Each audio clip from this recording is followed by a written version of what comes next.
cada uno, si yo hago esa hoja, yo descubriré asuntos que no creía de mí mismo. Eso hace parte del análisis que debemos hacer para concienciarnos de lo que es ese trabajo de pedagogía del posconflicto, cómo nos estamos viendo. A veces nosotros, yo voy a hablar de Santiago no por egoísmo, sino porque no es correcto que vaya a presentar a otra persona. Yo digo, soy así porque me gusta que sea así, ser así, y creo que soy lo mejor. Pero resulta que los demás pueden estar pensando, esto es mucho granizo bicho. ¿Cierto? O sea, no hay que llenarse ese ego, no hay que inflacionar y crecer el ego si no hemos tenido todavía el concepto de los demás. Y esos demás tienen un efecto de control social.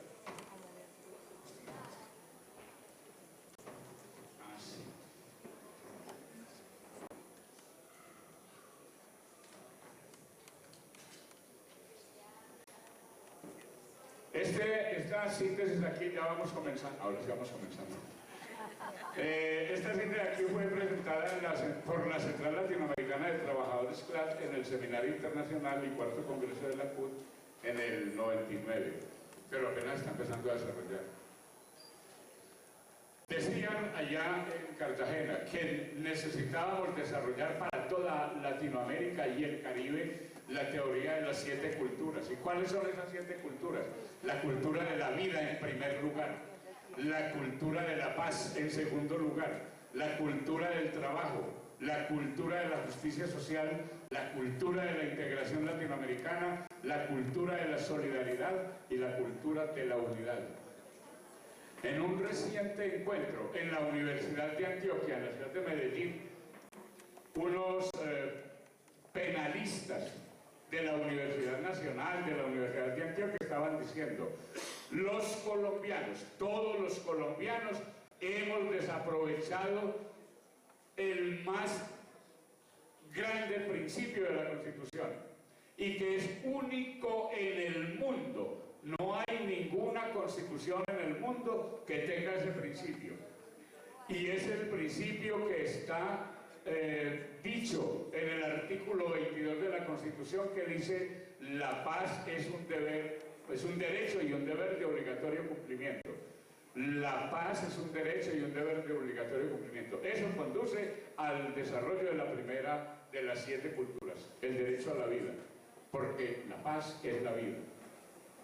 Nos decía también, en ese panel nos decían también: grande es el conocimiento y la trascendencia y la importancia que le hemos dado a la Revolución Francesa, con sus 3 principios de solidaridad, fraternidad e igualdad. Y con la participación de artistas, de poetas, de historiadores, de antropólogos, de psicólogos, de toda clase de profesionales, hemos desarrollado esa teoría de la Revolución Francesa. Pero en la Constitución Política de Colombia, con ese artículo 22, Colombia superaría los postulados de la Revolución Francesa. Porque ¿cuál igualdad, cuál fraternidad, cuál solidaridad si no hay vida, si no hay paz? Es el derecho a la vida el primero que tenemos que desarrollar. Y en ese sentido vamos avanzando. Primer elemento de trabajo, propiamente dicho, es una propuesta que hacemos. Este material que vamos presentando acá lo hemos aplicado en distintos escenarios, en colegios, y es válido para diferentes necesidades, intereses o problemas. Lo que dice acá NIPS, necesidades, intereses y problemas, para mirar toda la red o el entramado de causas de un conflicto. ¿Y cómo funciona esto? En la parte inferior dice: necesidades, intereses y problemas considerados causa, necesidades, intereses y problemas considerado necesidad, interés o problema considerado principal, y necesidad, interés o problema considerado consecuencia. ¿Cuáles son las propuestas de solución solución y cuál es el propósito. ¿Cómo hemos trabajado y cómo recomendamos trabajarlo? Con estudiantes, con profesores, con padres de familia. Comenzar en el centro. Simplemente se invita a los participantes a un evento, a la reunión o al grupo, que en la mitad, en el centro, escriba cuál considera usted que es el principal problema.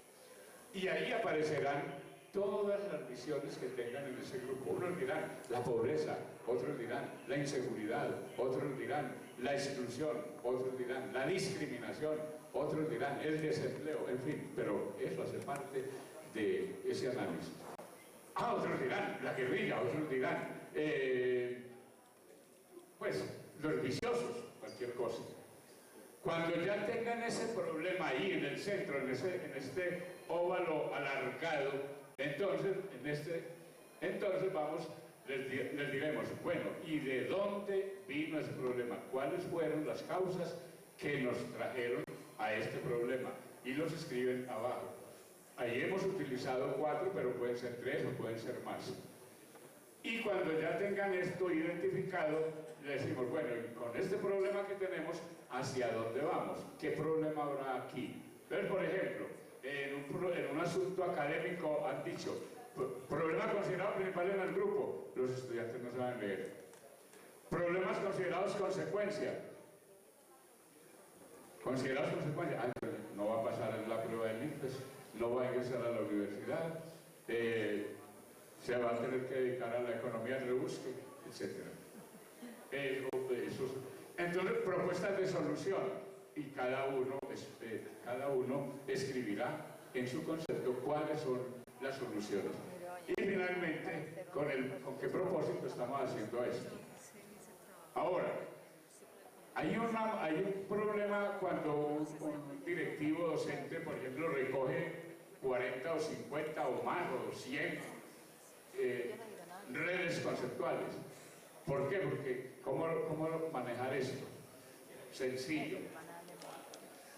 Uno reúne al equipo de los docentes, de a 5, 6 o de a 4, en fin, y les dice, bueno, vamos a discutir sobre cada uno de los aspectos. Usted considera cuál es el problema principal, y usted.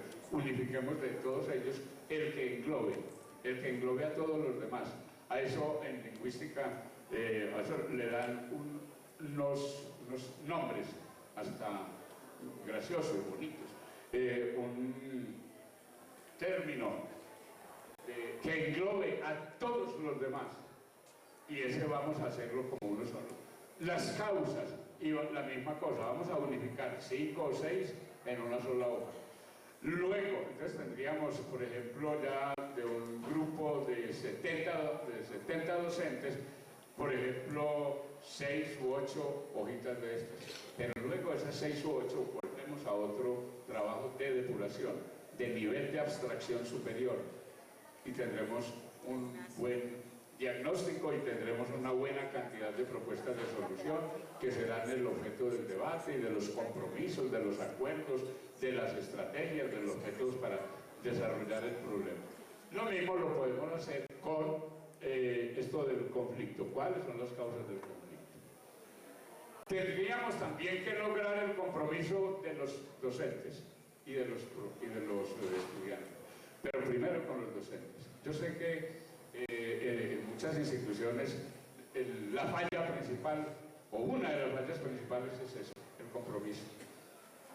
Ahí está una descomposición de la palabra en los morfemas que la forman. Y en el centro está el morfema o el lexema met, que remite a meta, objetivo, punto de llegada. Y antes de ese lexema está pro, que quiere decir en favor de, como cuando hablamos de pro familia o provecho de, y con, que es junto a o en compañía de otros, como en colaborar, laborar en compañía de otros. Y el que es siempre acción o pasión o movimiento, y sé que es un pronombre, así mismo, yo mismo, lavarse, caerse, etc. Lograr que todos vamos a fijar la mirada, las acciones, vamos a concentrar acciones en las cuales cada uno se comprometa, cada uno se vincule para lograr una meta común o unas metas comunes. Todos vamos a trabajar, todos, unos con otros, vamos a trabajar en favor de esa meta. Comprometerse.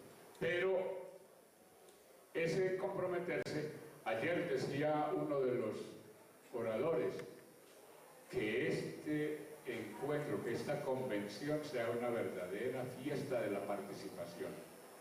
No recuerdo el nombre de quien lo dijo, pero así lo dijo. Manuel López. Que esta sea una verdadera fiesta de la participación.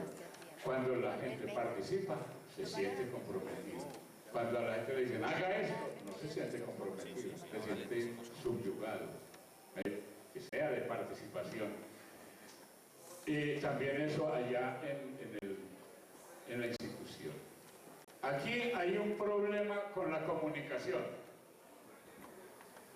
Al analizar esa palabra comunicación, encontré que la parte esencial de esa palabra está en esta partícula, que remite a o uno o una. Ic, lo que nos queda de un antiguo verbo, facere o ficere, que significa hacer. Y, otra vez, con junto a, o entre varios, y acción, que significa proceso, la terminación es. La comunicación remite entonces a un proceso mediante el cual entre varios hacemos o nos hacemos uno, como cuando decimos luchar todos juntos como un solo hombre. Pero aquí en lo de la comunicación, para que no se me pasara por alto, yo quería recomendar a todos este textico. Este texto se llama El laberinto de la paz. El laberinto de la paz, escrito por Ángel Becasino. Este muchacho fue coestratega de la campaña por la paz que valió la reelección a Juan Manuel Santos. Pero no lo llamo para que se vuelvan santistas, no. Lo recomiendo por el hecho de que hay un estudio tan a profundidad sobre cómo nos están manejando el cerebro desde la propaganda, cómo nos están programando el cerebro desde lo que nosotros consideramos noticias, y no son noticias, es pura propaganda, es pura publicidad, y terminamos creyendo como verdad lo que no tiene ningún asidero con la verdad. Por eso ese puntito. Las funciones del lenguaje. Esas funciones del lenguaje, de las funciones del lenguaje, que son estas 6, básicamente, nos están manejando con una, que es la función número 3, que se llama función conminativa. Conminar es amenazar. Lo que está amenazado es nuestro inconsciente. Está amenazado por la repetición y el condicionamiento a través de la radio, la televisión, el Tiempo, el Espectador, el periódico regional, que en nuestro caso es el Colombiano, etc. Pero nos están manejando, nos están conduciendo. Y hay unos principios aquí que se llaman estrategias de manipulación mediática. Todas nos las están aplicando a nosotros en Colombia, en el manejo de este conflicto. La distracción, el crear problemas para ofrecer soluciones, la degradación para imponer medidas a mediano y largo plazo, el diferido. Cuando nos dicen, por ejemplo, sangre, sudor y lágrimas es lo que nos toca hacer, pero lo vamos a hacer parcialmente, estas medidas no afectan a esta generación sino a la siguiente, esto va para dentro de 20 años, va para dentro de 50 años, en fin. Pero esa estrategia es diferida. El dirigirse al público como menor de edad. Cuanto más simple el mensaje, cuanto más elemental, más primitivo, mejor. ¿Y esto por qué? Porque llega a todos. Utilizar más las emociones que la reflexión, mantener en la ignorancia y en la idiotez a la gente, la complacencia con la mediocridad, aplazar las revueltas por la culpabilidad, conocer a los individuos mejor de los que ellos se conocen a sí mismos. Esto es basado en un estudio de Noam Chomsky, otro de los lingüistas muy buenos, muy duros que hay ahorita en el mundo. Ustedes conocen a Noam Chomsky, es norteamericano y ha sido uno de los más grandes intelectuales críticos del régimen norteamericano, porque lo acusa de ser el culpable, pues Noam Chomsky acusa a los Estados Unidos de ser el culpable de las guerras en todo el mundo. Ahora, ustedes también han participado en muchos eventos